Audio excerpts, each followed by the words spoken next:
Are you really that angry?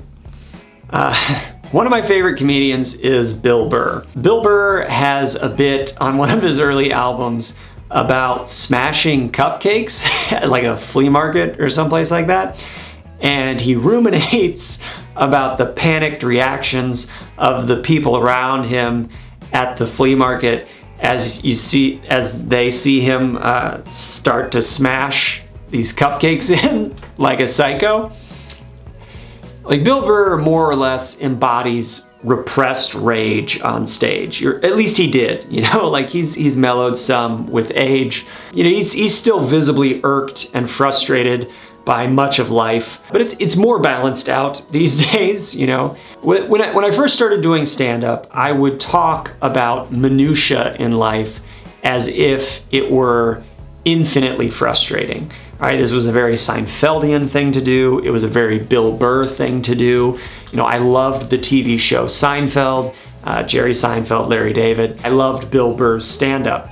But just because you love something another artist is doing, doesn't mean that same vibe is an accurate expression of you. You're laughing at what they're doing because there's something in there that you're connecting with, you're feeling something, but you're only connecting with a part of them, right? You're only vibing on their frequency to an extent. You don't vibrate at that exact same frequency that they do. Lots of artists start out by imitating their artistic idols, most likely poorly imitating. I never copied the mannerisms of Seinfeld or Burr, but they did have a strong influence on my writing, on my topic selection for jokes. And my go-to emotions for most of the things I was writing about were frustration and anger, and often they were exaggerated in ways that, if I was being honest, I would have admitted, yeah, I don't really feel this strongly about this. I'm not this angry. I was never as upset as I'm pretending to be over this. Faking emotion in stand-up is death, right? You're dead in the water. People will read it on you immediately. You can't accurately manufacture feelings around a topic if you don't actually have some of those feelings in some kind of way. I mean, maybe if you're like a really good actor or actress, you can do that, but that doesn't mean, also I want to point out that doesn't mean that what you express on stage is exactly how you feel, right? Art leaves wiggle room, that's one of my favorite parts about it. But if you're not expressing something authentic and real and true to yourself on some level, people are gonna sniff that out immediately, right? It's like, have you ever gotten in front of a room of 200 plus people under a spotlight and tried to behave inauthentically, like against the grain of how you normally would behave? What are the chances you're going to fool all of those people, right, with that performance? Like, even if you manage to, like, why would you want to? What are you gaining from tricking those people into believing in this fake version of you? Unless that's your goal, it's not satisfying, right? Like, to me, the whole point of the medium of stand-up comedy is to relate authentically to the audience, usually in regard to topics that are tricky, challenging, maybe a little taboo, right? You're trying to express things authentically that aren't easily expressed in everyday life. This is what tends to attract stand-up comedians to stand-up comedy. The best stand-up doesn't come from the same place as polite discussions at dinner parties. It just doesn't. Stand-up, even squeaky clean stand-up, is a little bit more impish and irreverent. It's not state-sanctioned party line discourse, right? So to do stand-up is to express yourself authentically about topics that make most people at least slightly uneasy, right? That's frightening. let's be honest, that's a little scary. But if you're going to succeed, you have to engage in that project authentically. What does it mean to be authentic? To be authentic is to have integrity. All right, let's break that down. What does integrity mean? It means you're integrated. Integrity, integrated, all right? What you are saying and doing is well integrated into who you are, right? Everything lines up top to bottom, bottom to top, so that how you are presenting yourself makes integrated sense. Your internal thought processes are well integrated. Your external expression of those thoughts and your interaction with the external world, with the audience, all of that is integrated in an authentic way that makes sense for everyone involved. I know that's a really complicated way to say something that seems obvious. Like when things are flowing out of you to the audience and back, and it all makes sense and everyone is laughing, it's like having a bunch of spinning plates up in the air, you know, on those spinning plate sticks. You can't fake it, you know, like at least not for long. You know, it's too fragile, it's too delicate. You know, there's so many like micro muscles that are active in such specific ways to get that level of balance. It can be done as a trick, but it's really not a trick. It's a practice skill that becomes part of who you are. You don't think about riding the bike, you just ride the bike. You know, integrity comes from consistent daily practice. We are what we do. Your daily habits and actions make up your personality, right? Your personality is the buildup of all of your habits over time. You can't be one person in real life and then be a completely different person when you're performing without a bunch of extra strain and effort. And, you know, again, there are actors, there are characters. You can do a character on stage, right? Larry the Cable Guy isn't the same as Dan Whitney, but Dan Whitney is honest about the fact that Larry the Cable Guy is a character, right? He hasn't tried to scrub his Wikipedia page so that the audience isn't aware that it's an act, right? That's its own form of authenticity. Let's just set that aside, you know? Because like at that point, you are an actor, you're playing a role that you have written for yourself, you're telling the audience that this is a different personality being expressed on stage. It's not your personality, and they are aware of that, they know that. As much as is possible, that's not the type of stand-up comedy I personally strive for. You know, I want to be myself on stage as much as possible. That's my goal with stand-up. You know, I see it as a medium for authentic self-expression. With acting, you're trying to become someone else. With stand-up, I want to explore my own mind more thoroughly. And that probably sounds like horribly self-absorbed, but I like to think that it's not completely narcissistic because that exploration happens in concert with an audience. You know, you're exploring your mind by bouncing thoughts off of a big group of people in front of you, right? You figure yourself out more and more through their reactions to you. I brought up Bill Burr, one of Bill Burr's close friends, another of my favorite comics. I've mentioned him before, Patrice O'Neal. There's an excellent documentary about Patrice called Killing is Easy. And in that documentary, Patrice says, you know, I don't see myself as an entertainer. A juggler is an entertainer. A magician is an entertainer. I don't think a good comedian entertains anybody. For Patrice, comedy was all about telling the truth, right? You don't sacrifice your honest feelings for the sake of entertainment. You don't fake it for a laugh. And Patrice shared his perspective as authentically as any comedian ever has, right? The laughs, and they were big, deep laughs. He's very, very funny. The laughs were the result of him telling his subjective truth authentically, not apologizing for who he was. You know, that doesn't mean that everything Patrice was saying on stage was objectively capital T true, right? He wasn't he didn't get the last word on everything. Everything he said wasn't 100% accurate, but it was an authentic expression of his real lived experience in our culture. He didn't lie about how he felt. He truthfully expressed his emotions about the subjects he addressed. Subjective truth, means our individual truth, what we know or believe to be true. Objective truth, means what is true regardless of our opinions and feelings. Stand-up is about the expression of subjective truth. It's not science or math. Dennis Leary, he quotes Patrice at the end of the documentary. He says, Patrice said, "I ain't up there telling jokes. Fuck jokes. I'm up there explaining how I fucking feel, and a lot of times how I feel is fucking complicated." It's a great use of series of words of fucking, but anyway, that's what's so cool about stand-up. You don't have to be perfect. You don't have to know everything. You aren't up there lecturing and explaining it all to the audience. You're saying shit into a microphone, and then you're watching to see, how all the people staring at you react to you. It's a conversation about confusing shit.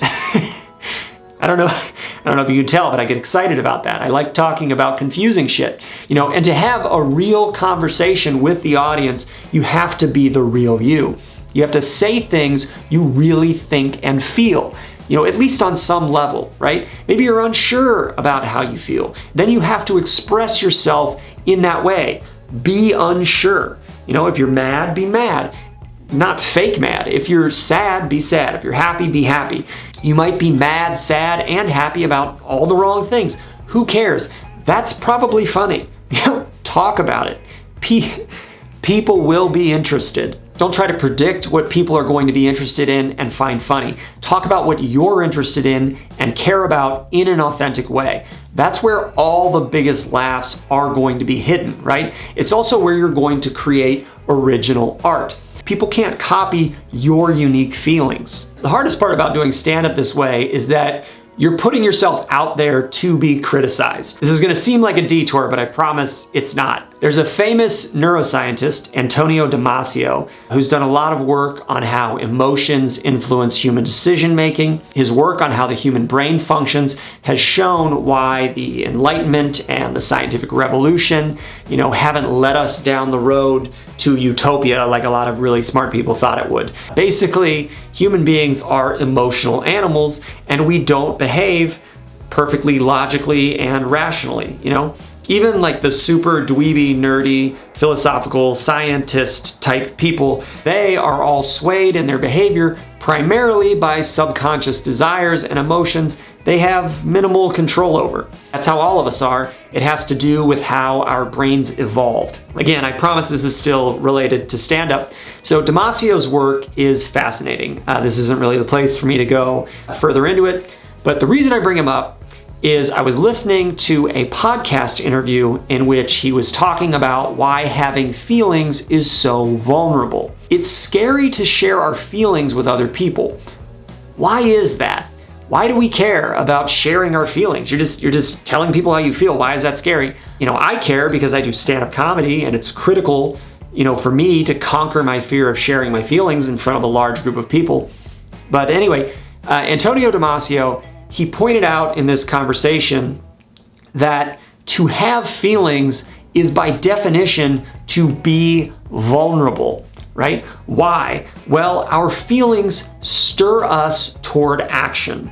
Feelings tell us what we should expend energy and resources in seeking, right? Hunger, thirst, the need for social bonding, sex, all of these are expressions of our fundamental vulnerabilities, limitations, and ultimately mortality, right? If we don't meet our needs, we don't survive, right? Our feelings are our body's way of communicating unmet needs. To have experience moving through the world, to engage in life on any level, all of that is evolutionarily motivated by what we lack. Feelings push us out into the world to seek what we don't have. And so if you reveal your feelings, you reveal your limitations. That's kind of why it's scary. To participate in life, you have to be limited and vulnerable. You have to be mortal. This is where it gets, a little bit trippy. The flip side of that coin is that if you don't have any vulnerabilities, then you don't have any motivation to do anything, right? I'm going to repeat that in a slightly different way. If you don't have any vulnerabilities, then you don't have any feelings. Feelings are our motivation in life. Feelings tell us what to do because they are trying to help us compensate for our limits and vulnerabilities. If you don't need anything, then you don't seek anything. To be omnipotent, all-powerful, would be to sit in stasis, right? To be perfectly satisfied would be to never move or change or grow. I'm a dude, so I can say from a fair amount of dude experience that men, we tend to wall off emotionally because we don't want to show weakness. This is one of the reasons I like Bill Burr, because he talks about this shit. We know inherently that our feelings can reveal our limits and vulnerabilities. But this ends up being its own weakness because it cuts us off socially, and we are social animals, right? Humans have a deep need for social interaction. We co-evolved in tribes, and feelings are involved in that social interaction. The need for things like love and acceptance, a lot of feelings in that territory, right? What I like about stand-up is that if you can express your vulnerability appropriately, people kind of love it because sharing your feelings gives them permission to share their own feelings. There's an intimacy to it. You gotta be careful because it's not a substitute for like real friends and family and stuff, but there is an intimacy to the art form of stand-up. Everyone wants to express themselves, but we are all terrified of inappropriately expressing our vulnerability and being socially punished for it in various ways, right? No one wants to be rejected for expressing themselves. And on top of that, there's also always the risk of being misinterpreted. This is a good time to bring up Jimmy Carr. Jimmy Carr, a very prominent British comedian known for his darker humor, does a lot of tight one-liner style jokes. I was listening to an interview he did, and he was talking about how, as a comic, you need to know who you are authentically, and then, in addition to that, you need to know how the rest of the world perceives you. There's a gap there. Who you are, how the world sees you. That's not the same. We're all trying to express ourselves authentically, but everything we are thinking about is also being filtered out of us as limited, embodied animals, right? We look a certain way. We sound a certain way. That's also part of our vulnerability. So we're trying to express our authentic feelings through these limited human bodies, as if this all wasn't already challenging enough, right? But yeah, that's the truth. You have to understand what people's baseline perception of you is when you walk out on stage. That's why so many comics start with self-deprecating jokes about their appearance, right? That's the go-to for most comics. You have to address how you look and sound superficially before people will warm up to you and let you talk about things that are more than skin deep. The goal in doing that is to not let people's perceptions of you dictate who you are. The goal is to embrace your limitations, but then move beyond them. Everyone has more to express than what's on the surface. I think most people realize that. Our minds are constantly reaching with our imagination beyond our limited bodies. That's part of being human, is being an animal, but also having this capacity to strive for more. Consciousness, whatever that is, none of us have quite figured out, what is going on with that neurologically. But consciousness, that allows us to converse with each other and share experiences in unprecedented ways. And that's a terrible gift to waste by making superficial judgments about appearance that cause people to clam up and shut down. So that's why you try to, as a comic, you talk about that so you can move beyond it. I just mentioned consciousness, so I'm legally required, I think, to quote at length from Pete Holmes' book, Comedy Sex God Now. Pete Holmes, another fun comedian, certified silly Billy of a man. his own journey to authenticity, well documented on his podcast, You Made It Weird, also with his HBO show, Crashing. I also have to mention, great title for a book because it sounds like he is calling himself a comedy sex god when you first read the title, right?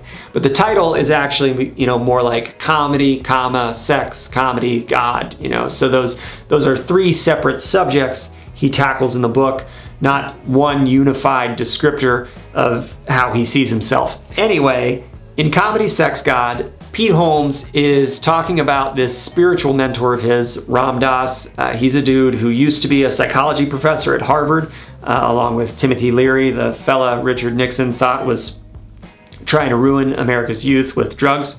Ram Dass, he tripped on some LSD and then became an Eastern spiritual leader, something along those lines.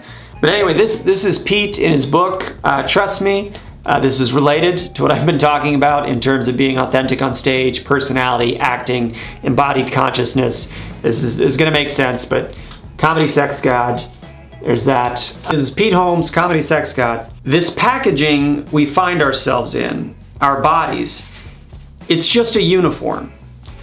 You're not a Jew. You are awareness in Jewish packaging. I'm not a tall, soft Lithuanian. I'm awareness in tall, soft Lithuanian packaging. Ram Dass expanded my "what is this" to include a very big "who is this?" I never really understood the significance of this question before him. My whole life, when people would say, the most important question you can ask is, who am I? I always took the question as an invitation to excavate your personality. Don't leave anything behind. Find out if you like sushi, or hiking, or bubble tea ice cream. Through all of my 20s and early 30s, if someone had commanded me to know thyself, I would have replied, I do. I am Pete. I am a soft, right-handed comedian from Lexington, Massachusetts, who likes peanut butter, the first two Christopher Nolan Batman movies, and, despite social pressures, doesn't really care for the Beatles. I'm sorry, it just sounds like kids' music to me. That's how I thought you answered the biggest question of life. Just really digging in and laying out your preferences and your dislikes for all to see. As if after you did that, you'd look back on your life as an old man, satisfied, and say, everyone knew how I took my coffee. But I was learning that perhaps the better way to ask this question would be, who are you really? What is consciousness? In other words, what is looking out your eyes right now? That's awareness. And when all the great spiritual teachers say you have to die to your little self and awaken to your big self, that's what they mean. In fact, that's how I would summarize all of spirituality. You are not your thoughts, you are not your personality, you are the elemental, pure, eternal consciousness residing behind those thoughts. Lay down your ego, stop collecting meaningless shit, wake up, and rest in that awareness. It's who you really are. Now, I think Pete is onto something, but I also think we can't spend all of our time tripping on mushrooms, He's onto something in that by suppressing your own ego, by not being entirely ruled by your own embodied desires, the feelings inside you that say, I want this, I need this, you can expand your perspective to include the wider world. There's other consciousnesses out there, right? All that social bonding stuff that we need. So, if you aren't inwardly focused on everything your feelings are telling you to do, you might be able to get more in touch with the thoughts and feelings of others around you. Wouldn't that be nice, right? Your consciousness can interact with other people's consciousness. You can get this sense that we, as conscious beings, as awareness in general, as Ram Dass was trying to say, that we are connected in a different and special way compared to other life out in nature. If you can get over your own vulnerabilities, the things your ego is trying to protect, you might be able to reach deeper connections with other people. You can't do this forever, right? You still have to eat and drink and work and survive as an individual in the world at the end of the day, right? Human beings didn't evolve the capacity to successfully meditate our way into a perpetually self-sustaining global shared consciousness thing, right? We still have shit to do to make our way in the world. However, we might be able to have transcendent moments together here and there, that's still available. I see art and therefore stand-up comedy as one such opportunity. If you're doing it right, I think the stage is a space to try to dissolve your ego, drop your desires, drop your fears, drop your defenses. You can plant your feet on some different ground other than the ego, right? The stage is about dissolving boundaries and connecting with everyone else. It's weird. It's weirdly not about you. You have to be you, the authentic you, but you want to reach to see the world through different eyes. That's very much part of the project. This is where it gets, a little fruity again, but you're kind of going for those childlike, innocent eyes, curious, ignorant eyes, the eyes of the audience, this is so silly, but really loving and grateful eyes, the eyes of awareness. Or if you find all of this to be way too tutti frutti nonsense and it all just sounds like a bunch of BS, you could always walk up on stage, Bernie Mac style, just like, I ain't scared of you motherfuckers. Emotional vulnerability in stand-up is frightening. It is scary to put some portion of you out in the world to be judged and criticized and ripped apart for not conforming with how other people think you should be. Who the hell are you to stand underneath a spotlight, and amplify your feelings with a microphone? It's crazy. But the thing is, you don't have to be perfect up there. You just have to be human. And humans are goofy, messed up, troubled, wildly imperfect freaks if you get to know them at all, right? They really are. It's a much lower bar to clear than you might think. Perfection, again, isn't interesting, right? Remember, something that is all-powerful and all-knowing doesn't have any emotions. It doesn't need feelings because it doesn't need anything, right? It doesn't have feelings to point it toward any emotional needs. Emotionally honest human messes are much more interesting, right? That's what people can relate to. That's what makes sense to people living in the real world. Authentic stand-up isn't a glossed over Hollywood production. You're not an actor. It's a different art form, so don't do an act.